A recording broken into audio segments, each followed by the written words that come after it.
Šoférovanie je pre mnohých z nás príjemná aktivita. Počas jazdy si často usporiadame myšlienky, naplánujeme deň alebo sa naružujeme v zápche.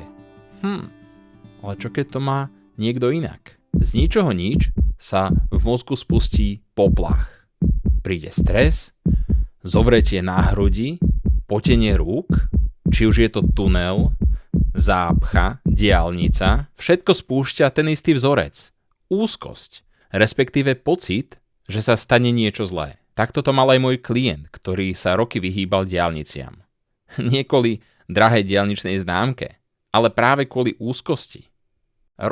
Celé roky si vymýšľal výhovorky, prečo nejde po diaľnici.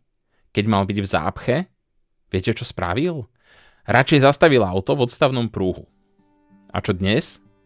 Po niekoľkých sedeniach je úzkosť preč. Včera som šiel cez tunel úplne pokojne, bez napätia. Ďakujem. Včera som prešiel po diaľnici až do Piešťany, je to super. Ďakujem za pomoc. V našom podvedomí sa nachádzajú všetky naše vzory správania, všetky naše reakcie.